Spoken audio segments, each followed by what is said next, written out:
Welcome to Elements of Community, a podcast about discovering and exploring the elements of community. I am Lucas Root, and each week we talk with a community leader about what makes their community thrive and bring value to both the leaders and the members. Join me as we unpack the magic of the elements of community.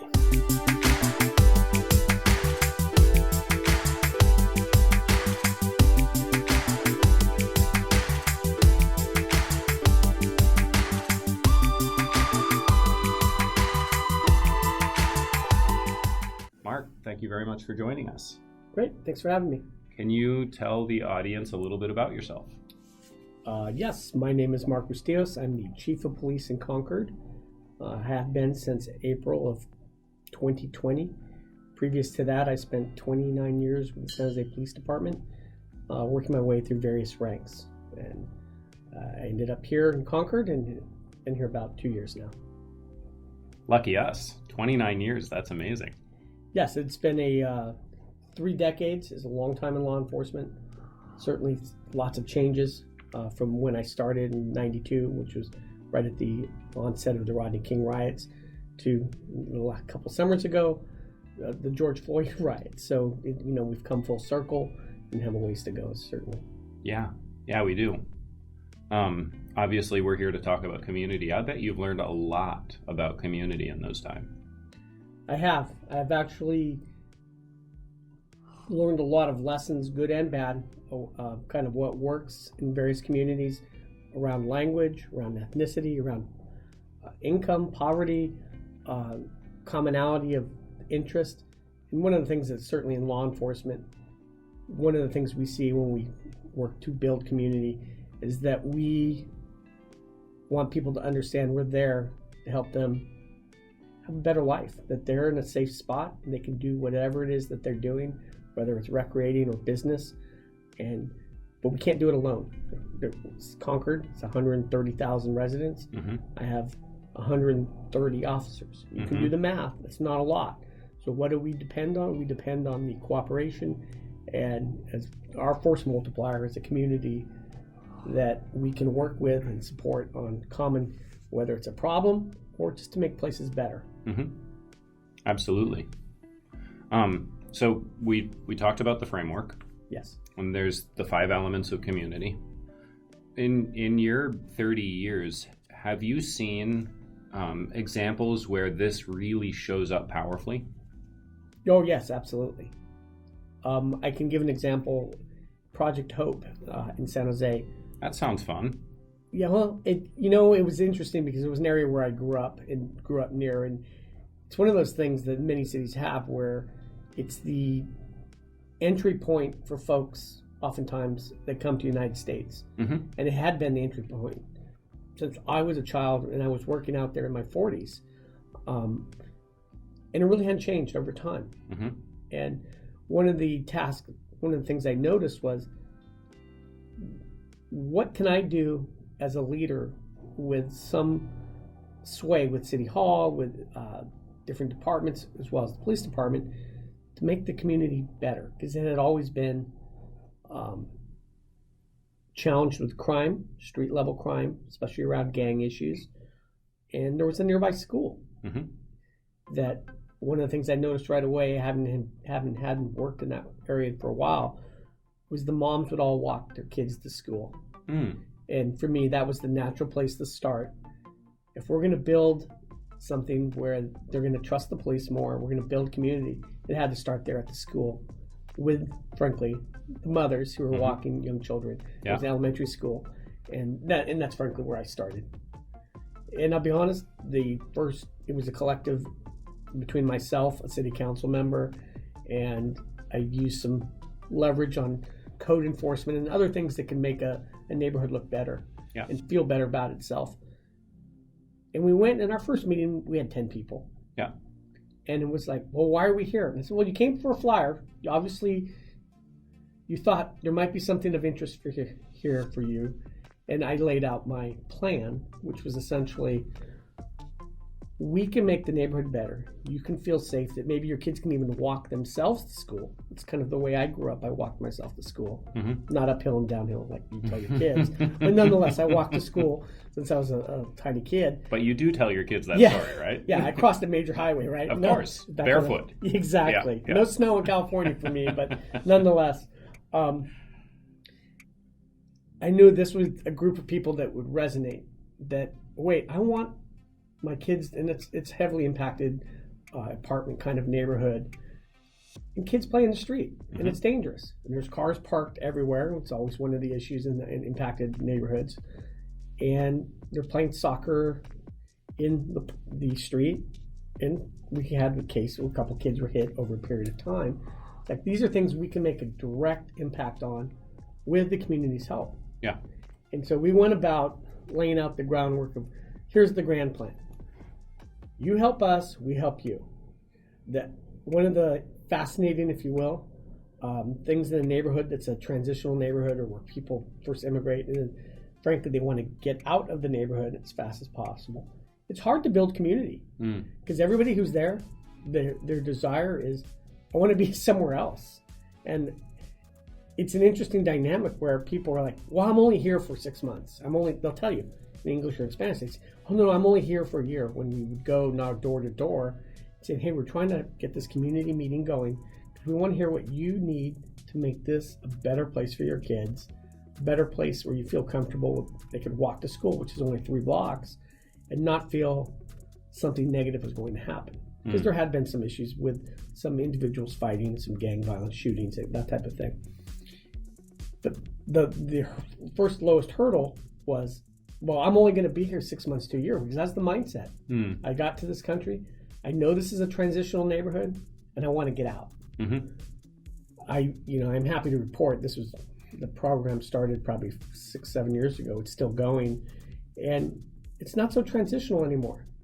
I'm not taking any credit for that. I think the neighborhood takes credit for that, where one of the things is people in transition will have a used mattress. They're going somewhere else. They just leave the mattress on the curbside. And that was an easy fix because, like I told code enforcement, can we do a cleanup day? That on this day, everybody can bring out their junk and have it. And the city's like, yeah, that'll work. And we filled, the first year we filled like 10 dumpsters, big 20-yard dumpsters of stuff. But right away, the moms, I would interact with them on a monthly basis. They're happier. Well, they're like looking around, like the couch isn't there for months anymore. The mattress against the wall is not there.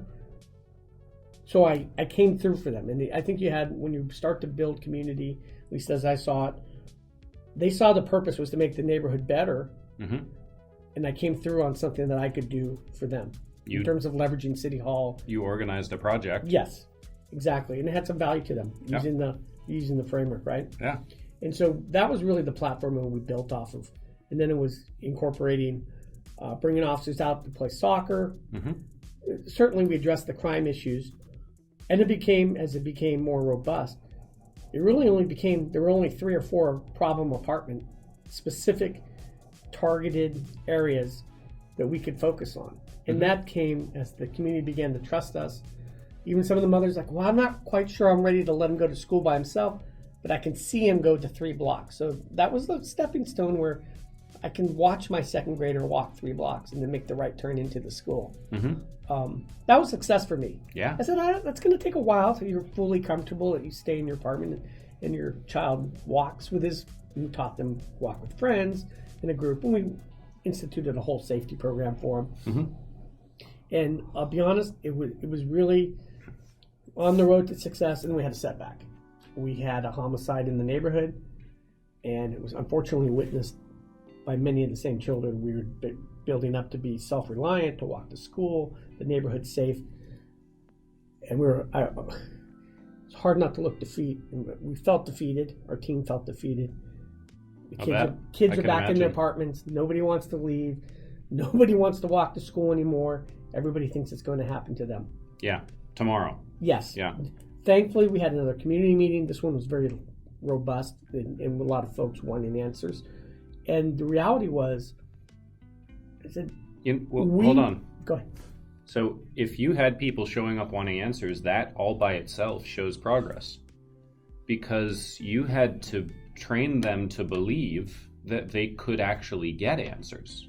Yes, and that they had a voice. Like they were not they showed up, I mean, angry and demanding, but they showed up with the expectation that they would get answers, which is a huge step. Like I can understand why you were defeated, but what I hear is amazing progress. Like you went from a neighborhood that was not a community, where 5 people showed up to your first meeting, or 10, whatever it was, nothing. Because they believed that they had no voice. They believed that there was nothing to gain from showing up and meeting with you and interacting with you. Like, why would I waste my time? Into this horrible scenario that created this opportunity for you to see that progress, which is amazing. The upside of that is, in fact, on that particular case, several of the youth that we've been working with, and we're talking really 2nd to 5th graders, contacted us in other ways, not in the neighborhood face-to-face. And we solved the homicide within 48 hours based on, that was so-and-so's brother came over and he was mad. And unfortunately, these kids saw the trauma, but they also knew the story. Yeah. And once we made that quick arrest with the neighborhood's help, it was only a matter of weeks till they were walking to school again. So there's that initial trauma of getting over, oh God, here we go again, to, wait, this was very localized. The police did do what they said they were going to do. They did come back. They still held their regular meetings, and we continued on with the program. So it was more of a speed bump. And I couldn't translate that in Spanish. I speak Spanish, but I couldn't think of the word for speed bump. I'm like, a speed bump, right? But more than that, they actually helped. They were instrumental. Yeah. And that's telling them that we couldn't do what we did without them is the total buy-in for the program, where we're here to be servants to you to make your community better, but we can't make it better if you don't help us. But we need to know where you need help. And some of the things, we're outside the police lane, but we still handle them, where a lot of the kids, I mean, there's small things, but they really made a difference. And back to community. Cleaning up the garbage is outside the police lane. But there was a major intersection. It made a huge difference. So the weird function is these kids all are in San Jose and they go to one school, but the rec programs are all in another city. And it's crossing a large 3-lane kind of boulevard. Well, they didn't have a way to do that safely. And so moms wouldn't let them go play soccer at the rec program or whatever, because they had to cross the street again by themselves. Yeah. So I get that. Sending an officer out, even if on a temporary basis, to show them, do it en masse, cross at the light, have a parent that can help, teaching a parent how to have one in the front, one in the back, shepherding this group of kids across, became a problem solver, right? Yeah. So now it's okay to go take soccer classes or go play the soccer rec and whatever have you. Yeah. Because we've taught you how to cross the street safely with your parent volunteers, if you will. Yeah. So again, small thing, not a joke. But back to the importance. What's important for these, primarily the moms who were home during the day? What was important for them to see the safety of their children? Yeah. So to me, that was a success. It's ongoing. The community works well with the department there still, and there are moments of progress and still some setbacks. But the interesting thing is, it's not, I wouldn't call it, to my knowledge anymore, a straight transitional neighborhood. Some folks have now are like, well, we're centrally located. The rent's right. The neighborhood's pretty good. And we can walk to school. Why would I move? Yeah. So it's been, I don't know what it's done to rents, but it's definitely been an upswing where the neighborhood has changed. The dynamic has changed. And I think the interesting part of that is when it comes to, when you hear and overhear one mom telling another newer mom who's just showed up at the school with their kids and they just moved. And that's not the way we do it here. In terms of, we let our kids walk together to school, but that type of thing there was a way that the community saw the way we do it here. Yeah. And I would say that was a positive outcome That's almost building community. That is almost a common language all by itself. Like the kids, this is how the kids do it. They walk together to school. Exactly. And so, that was probably one of the things I think really quickly about building community, especially with law enforcement.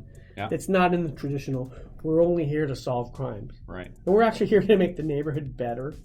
And I would argue, and this is me being out of my lane, so I hope it's okay. I would argue that it's not actually the primary job of police officers to solve crime.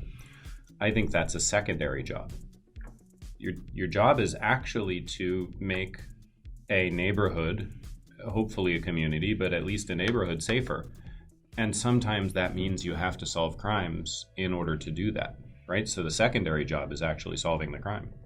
Yeah, no, I would say the first is that when you build that safety and security, prevention is really what it is. And then when things aren't prevented, the secondary part I would agree with then is solving crime in a robust fashion so that people know people are penalized and things occur when you break the law. So there are consequences. Mm-hmm. I would agree with that for sure. Cool. Yeah. Thanks for tolerating me stepping outside my line. Very cool. That's a great story. How can you take what you learned and hopefully what you've learned from the framework and our discussions, how can you take that and reapply it as the chief here in Concord? Well, actually, I've already started to do that. One of the things... Nice. The first year was interesting, I'll call it 100% COVID. Year 2 was 80% COVID, meaning the restrictions were lessened for a short period, and then we went back to masks. Mm-hmm. And that's made things unusual, a little bit different. But business has to continue. My business, police work. Yep. We don't take a day off. We continue to work through pandemics or whatever else happens. One of the things that I was able to collectively identify was as, let's say, the veil of pandemic was being lifted and things were opening up again, the parks, building community around parks, been a big part of my career, a big part of my personal life in terms of the importance of parks. When you grow up in a neighborhood, the two things for me that were important as a child was the library, because I loved to read, and it was free and public, and a park. It's free and public, and you could recreate, go there and just be home by dark time. Yeah. And I wanted to bring some of that here to Concord. So it took me a year to understand which parks serve which neighborhoods and what's working. But it was kind of influenced by COVID because everything, the tot lot was I can see that marked off. So toddlers couldn't come out and play. So people weren't really using the parks. And to give me a real kind of estimate of how often they're used. But one of the things I said is, parks have to be safe for families. And this is about building community. That I want my parks, it's not mine, but our parks in Concord. It is yours. I mean, it's not only yours, but it is yours. I want the parks to be safe for children, for moms and dads, whomever, a safe place to recreate. We have some dense housing, and their only outside space may be a park. And it's hugely important to me that they can go and the parks are there to use. So we started, I know I got some rolled eyes, but we started some park walk talks, meaning I authorized some overtime for officers, not taking calls for service, not making stops. Their sole function was to drop in at parks, and if there was an issue, and there always are, red lane, fire lane parking, they'd write a parking ticket. But they passed out stickers to kids, and this is ongoing. And they play soccer, they've thrown the football. They remind people gently of park rule, dogs need to be on leash or no dogs, depending on the park in Concord. And actually, it was a positive setup because I think some of my officers are like, oh my God, what are we doing now? And the result has been twofold. I've had officers come and tell me, I really forgot how much fun it is to engage with the public when there's no agenda. I'm not stopping crime. I'm not looking for somebody. I'm out there to say, hey, how you doing? How's your day? How's it going? Throwing the ball with the kid. People are, especially the little guys under 6, curious about the badge and all the tools. Doing a show and tell. Hey, this is this and that. Making parents feel like, wow, the police know the park's here. Some of our parks are set back and they're fairly deep, meaning they face the front of the street, but they go back several hundred yards. Mm-hmm. And if the deeper you go into a park, the less safe you may feel, and I didn't want that. Yeah. So my guys, my men and women are out there walking these parks, talking to people, knowing we're out here patrolling parks to say hi, see what problems are. And one of the outcomes has been... But you're not really patrolling. You are No, actually just engaging. Yeah, because the first wave, I said, I just want to know what's going... You're my eyes and ears. I go out to the park and I see what I see. Mm-hmm. The more I have going out. Then we could build around themes of... Now, this park, I get a lot of email complaints about the illegal parking, the double parking, and a couple of random enforcement days, and you alleviate. People get tired of their car getting towed or getting a red tag ticket. Uh-huh. It alleviates. It's that. like magic, right? Suddenly, like, well, I can't take the risk. Or I don't want to take the economic risk. And so we penalize perhaps bad behavior. The upside of that is other people see that it matters how they behave at the park. We've had a few instances. Someone's had too much to drink, and they were escorted away and dealt with accordingly, whether it was taken home or if an arrest was necessary. Each is an individual case. People see the parks matter. It matters to the police department. It matters to the community. We've had more people showing up at our parks. Now, I don't want to take full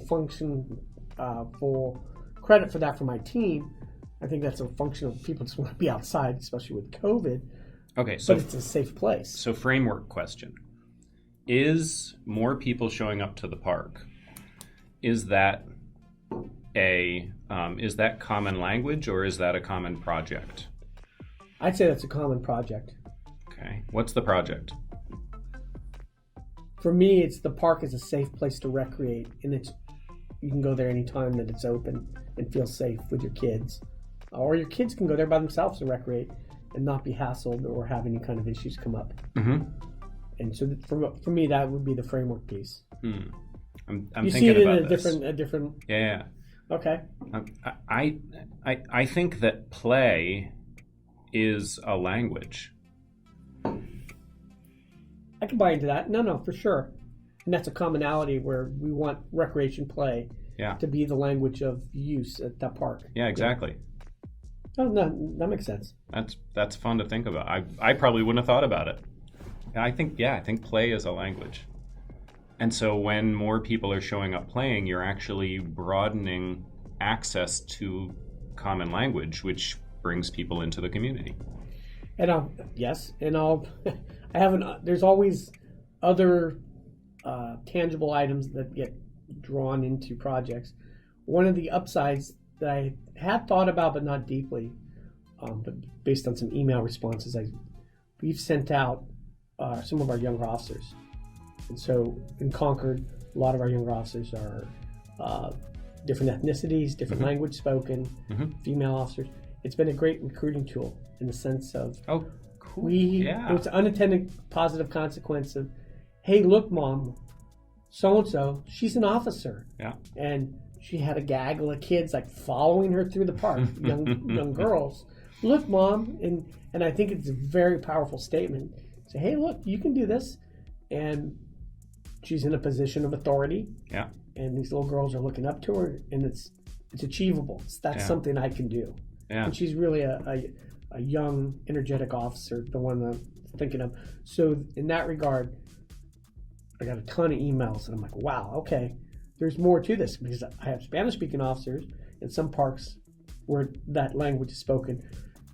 So putting a little more thought into who's where, and it's the same thing. I can do that. He speaks Spanish. Hey, check that out.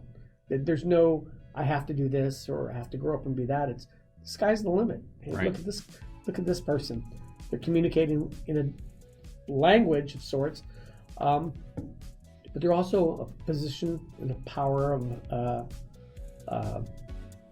authority. But they're in an authoritative position. Jumble my words. And people are coming maybe from a culture where that's to be feared. Yeah. But now they're approachable. They're smiling. They kick the soccer ball. They're using a language that's culturally competent with the folks that are there. Yeah. And it's like, well, wait. Soccer is it's a project, but it's also a language. Yeah, absolutely. Yeah. Big success in that because Oh, I love it. several of our parks with a lot of little kids, they see a soccer ball being kicked by a couple officers. The next thing you know, there's like a gaggle of kids running around like this amoeba with a ball. Yeah. And again, their primary function is just to be seen, make contact, but they're right there in the middle doing what we want to do in terms of, we are building community in terms of trust. Yeah. We're not here to take your money. We're not here to steal from you. However you might see that in another country. We're here to be somebody you can talk to. It can help that when since there was a little accident. So they walked over and they helped with the exchange of information. And kids are like, you have this whole audience of kids. What are they going to do? Are you going to arrest them? Are you going to arrest? No, it's just an accident. We don't just arrest people. So explaining to some of the older kids some of the functions. That's funny. We only arrest people. No, or we only take police reports on accidents. No, that's not true. Yeah. We're out here. Sometimes we just facilitate a conversation where people need just to being exchange, helpful. exchange information. They can go on their way because accidents happen. Yeah. So it's as educational for my folks as it is for folks in the park. That's fantastic. Yeah. So you can have authority without being a leader, right? The two things are separate. You can be a leader without having authority. Absolutely. Again, the two things are separate. And it sounds to me like what you're talking about is putting these two things together in your force, that each of your force members who has authority, right? The badge is authority. You're helping them become leaders as well. Yeah, and that's, I think you put it more eloquently than I would have. That's absolutely the core of what I want my folks to be. Yeah. To be leaders in the community that people can trust, that can flag down, that can be problem solvers. I want independent problem solvers when they're called. Let's face it, when somebody calls the police, it's not their best day generally. Oftentimes it's their worst day of their life. I don't know. I called the police today. It's a pretty good day. That might be an anomaly, right? I got escorted into a police officer's and a cup of coffee, right. so it's all good, right? Yeah. No, but in my experience of having to remind folks, when you show up on a 911 call, it's generally the only time a person has ever interacted with the police. Yeah. Now I'm looking to change that. I don't want my folks to just be in the car. Yeah. We're having a big emphasis on that right now. Get out and talk to. I want to see you in the shopping Ranch 99 market, or I want to see you at Los Rancheros. Go buy tortillas. Go buy your lunch. Walk through the supermarket. Wave at people. Say hello. Mm-hmm. You are a member here. You work for them. Let them know who you are. You're not just looking for criminal activity. You are out there as an asset and as a problem solver. Yeah. And, we get, sometimes we have to give BART directions, which was a novel thing for me coming to Concord. I knew about BART and had ridden it, but it's like, oh no, you want to go the other direction. You want to go towards San Francisco, towards the Embarcadero versus the other direction when you had some tourists. Yeah. So, a little new caveat to my job. Yeah. Yeah. Giving directions. Well, I mean, it comes with, it can come with the territory of being a leader. No, absolutely. Yeah. Very cool. I love it. Does your force get it? Do they understand what they're working towards? Do they understand that when they go play soccer, they probably don't know the words that you and I are using now, but do they understand they're building common language? I don't know that I have explained it with common language. They know something's happening. Yeah. And it's positive. Yeah. Because I have interactions with the folks that do it. And it makes them smile. It makes them smile, and something is happening. Yeah. And it's like, well, I'm saying we're building kind of an organic relationship with our community. Yeah. And that's who we serve. We're servants. Yeah. And people need to remember that, especially our folks. I mean, there's a bit of a culture change here and that I've done at Concord, and collectively we're moving that direction. We're here to serve the residents of Concord in whatever capacity that we can within the limits of our authority, right? But that doesn't mean one of the things that sometimes we're siloed as a department. I want people to think outside the box. to befriend people in code enforcement, to know people in building, to know the Parks and Rec director, that we have robust Parks and Rec programs specifically around swimming issues, stroke lessons, etc. Know everything that's going on in Concord, because you are an asset that people are going. You don't know when you need that. I've been in situations where you go to a disturbance where the child is misbehaving, and the parents are at wit's end. Like, we don't know what to do with the kid.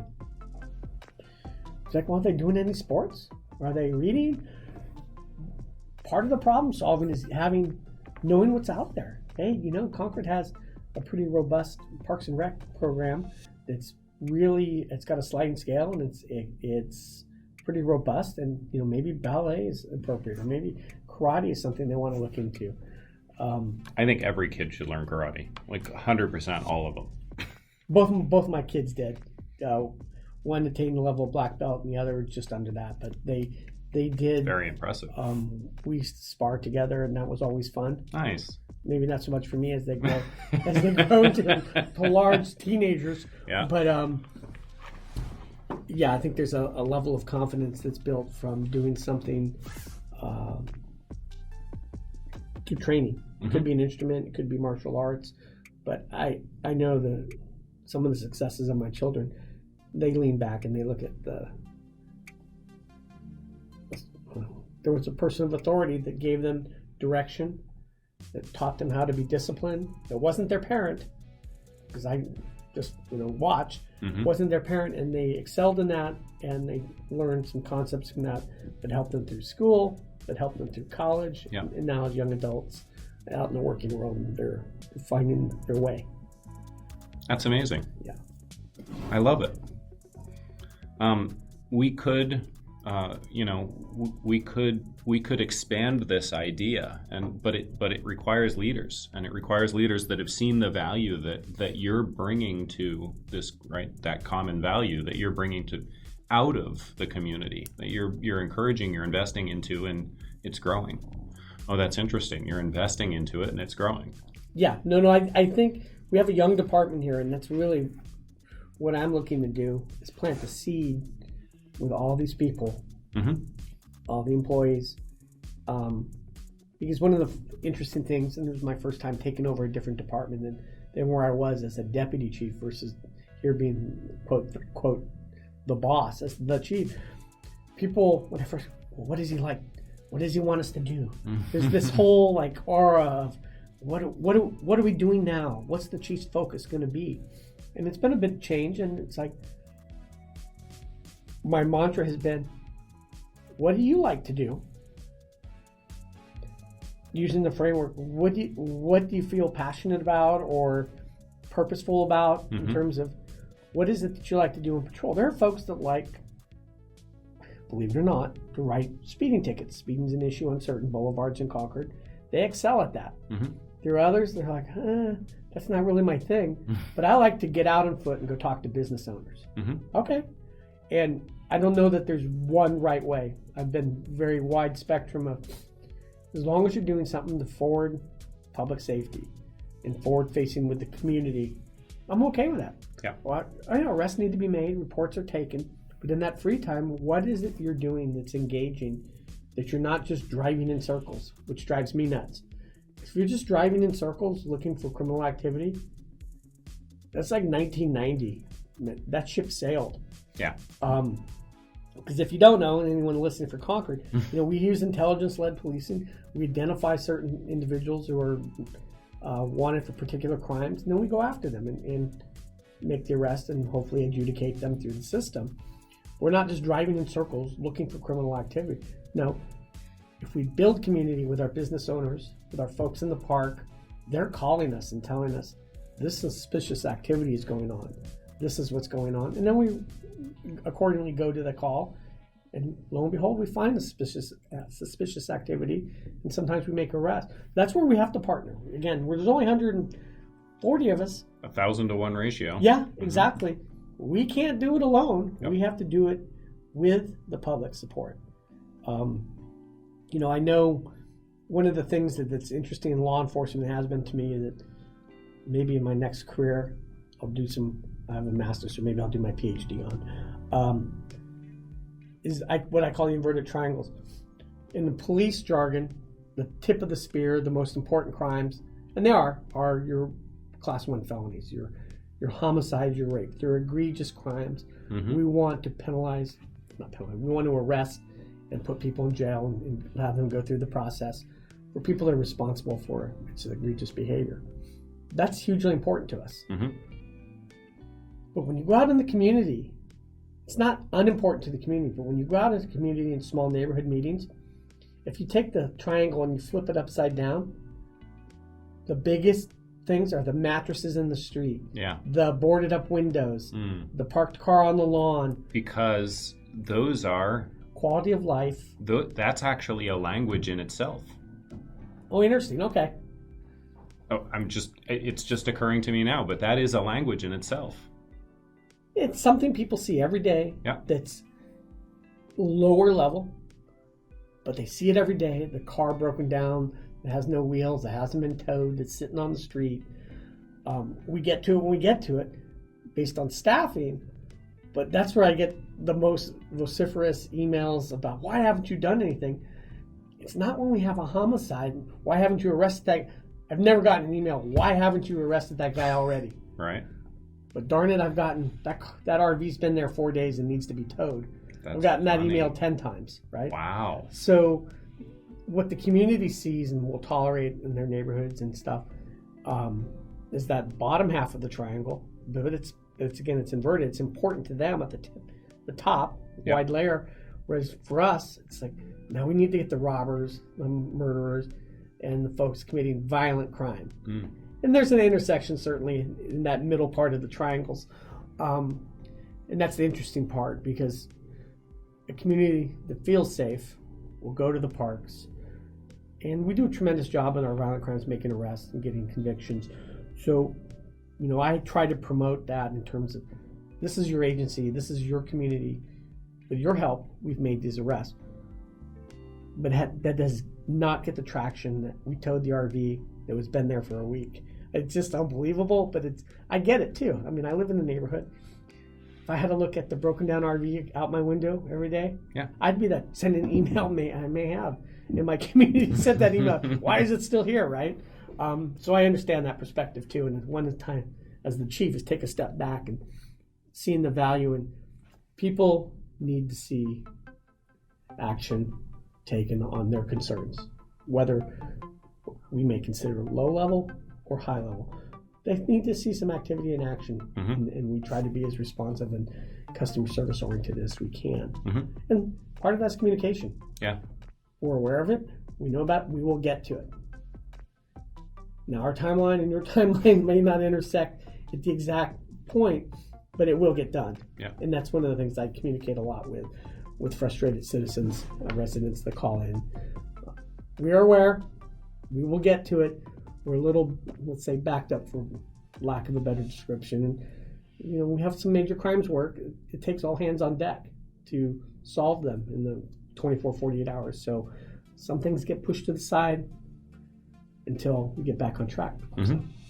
But this is fun. If you see it as a value, a common value and a common language issue, what they're doing when they write to you about that RV or that truck that's been sitting there for 4 days and has no wheels, what they're telling you is the value that I want in my community, part of it, part of the value, part of the purpose of the community, the value is cleanliness. Oh, absolutely. And so this is out of value. Absolutely. We get some issues around stores. Stores that are dirty, because I oversee code enforcement as well. I'll be honest, that was like a new thing for me. Yeah, I'd always been a customer of code enforcement, using them, bring them in on situations I had in the various commands I held in a different department. But here, since I oversee code, it is hugely important.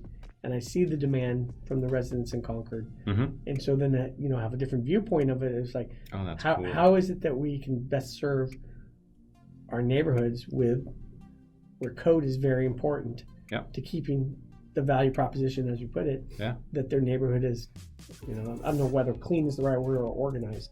More, some level of decorum is acceptable. Some level outside of that is not, and usually is a function of code, and then therefore, they want some activity around that. That's so cool. I'm enjoying the way that this is making me think about this. Awesome. Thank you, Mark. I really appreciate you showing up and having this chat with me and playing with me inside this arena. Like I said, if I've heard your 5-minute pitch, it was interesting enough, and it was probably a pitch. If it was interesting enough, I thought it was worthwhile to come on and have some open air, honest discussions. Because frankly, I'll be honest with you, usually as a police chief, folks come in with an agenda. We have a problem with this. What are you doing about this? Or we don't like this policy that you guys have. We want to change your policy. Why do you have this policy? So this was kind of a breath of fresh air. And one of the reasons I said yes, to be honest with you, is we need to just have more conversations. Yep. Unthemed, if that's even a word, but where it's just some dialogue. Find out what's important to people that aren't agenda driven. You must do this, or we want to change in this. And then you're always responding versus fully understanding what's important to people and getting a sense of hearing them, giving voice to our residents. Like, this really is important. Yeah. Well, you're trying to look past the project to see the purpose. Yeah. That's fun. Because they come in, they have a project. That's their agenda. They have a project. I want to adjust this to fit my vision of what the world should be, right? So let's change this policy. Let's change these codes. Let's whatever, right? That's a project. But that project is being driven by a purpose, by a vision, by a goal. Like, I want my community, I want my neighborhood, I want my experience of the world to match something, right? And you're trying to see past the project to the purpose. Right. And I'll share one more little vignette with you that's appropriate for Concord. Yes, please. On Todos Santos Plaza, there's an ice cream, Baskin Robbins. Yeah. And I would go in there and I'd see Mount Diablo high school kids. And if there's 3 or 4, I'd buy them ice cream cone. And one day a kid, well, where's my ice cream? I said, well, where's your backpack? I said, these kids are coming. There was a group that they seemed to go there. I'd go there once a week, and different kids, and I think word got out. I'd buy them ice cream if they had their backpack and their homework with them, right? And this kid, well, I left it somewhere. And I said, well, kids with backpack that are doing their homework get ice cream. Like a week later, he's there with his backpack. Now, I don't know what was in the backpack. It was books or shoes or whatever. But the point being that I wanted to just break barriers and it's not especially with teenagers. Oh my God, there's the cops, run, or I'm afraid of the police. It was like, hey, because it was odd. What flavor ice cream you like? And they're looking at me strange. Well, I like chocolate. Oh, chocolate cone. And then the friend is like, gave me the what about me look. And I go, you too, what do you like? And I said, but don't start texting your friends because I'm going to run out of money. So whoever's here, the 4 or 5 are here, we're going to do that when I pop in. Yeah. So if I have an agenda or purpose, it's to break the barriers, build community, and let people know, we're okay. Come talk to us. We're human, and we want to talk to you, and we don't just want to talk to you about crime. We want to see how you're doing. Yeah. How can we be of help? Yeah. Are there things we don't know? If we're unaware, we can't facilitate solutions. A reframe.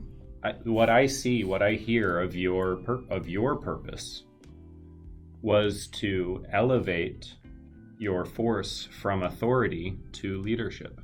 Oh, absolutely. And that it's a day's work every day. Every day. That our folks are out in the field every day, night and day, and evenings. You're giving them projects that move towards that purpose, right? And each of those projects, walk in the park. Your project, go to the Baskin Robbins and buy ice cream once a week. Like right. That is a project. Like each of those projects builds towards the purpose of elevate the authority into leadership. If I have absolutely. And part of it is purposeful in the sense of we have a lot of young officers that have gone through their first civil unrest. And I can tell you it's traumatic. I've been through several large-scale riot is probably the best way to call them. They're traumatic when you're young, you're still aspirational as a police officer. I'm here to do well, to do good as it is. And then suddenly people are protesting what you do, the law, what you stand for, the authority that you hold. It really sends some of your younger officers reeling like, oh my goodness, they don't like us because we're the police. They don't like us because I wear a uniform. Now, wrap your head around that. Was we want to be open and to as much as we can with language, race, whatever. And yet here we are, all painted the same because we wear a uniform. It's its own version, right? It is. And we're treated a certain way because people are upset about things that happen nationally and sometimes locally. But had a lot of young officers that are really gun shy. Like, whoa, maybe the community doesn't support us. Really kind of questioning purpose. What is our role in society? And it's one of my ulterior motives really in getting out in the park walk talks and getting out in the parks and the businesses is once you reconnect with people on a one-on-one basis, it's not a crowd, you start to build that healing. Okay, I remember what the purpose is and why I took this job. We've had a lot of soul searching with young officers like, do I really want to do this? Spouses, do you really want to do this for 30 years? I don't really like you out there and dangerous. And so I've made it a point with my staff, identifying, trying to talk folks on a one-on-one basis internally, giving them projects, a purpose to reconnect with, as COVID was a huge limiter for us, reconnect with the population, with the residents of Concord. That is your purpose.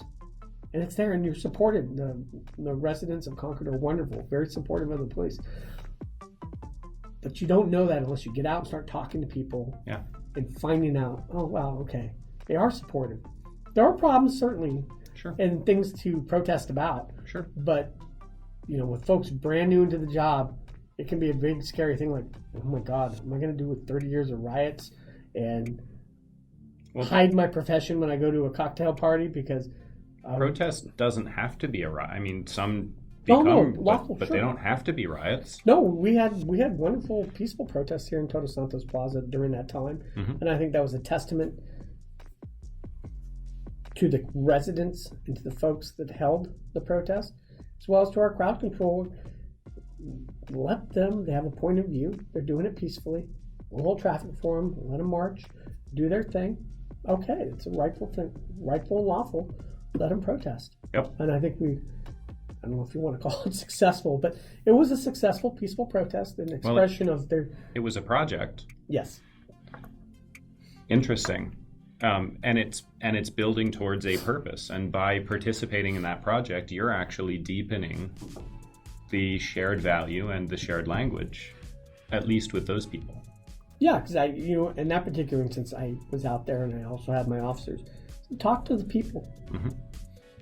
And not everyone's going to yell at. Some people are just out there because they want to have dialogue about something they're upset about.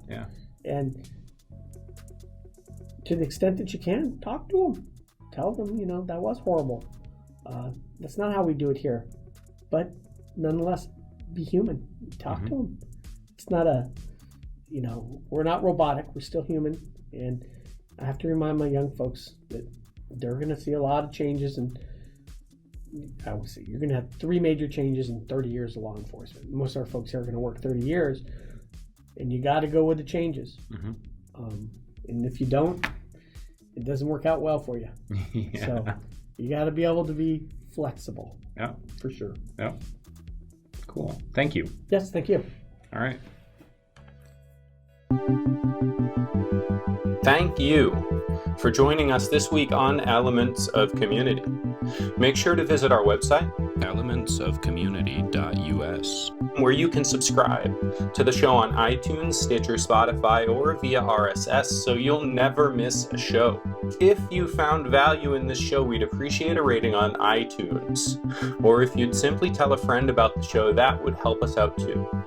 If you like the show, you might want to check out our EOC Inner Circle, where we deep dive with each guest on the inner workings of their community. We cover things like community model, profitability, and engagement strategies. You can join the Inner Circle at elementsofcommunity.us/inner circle.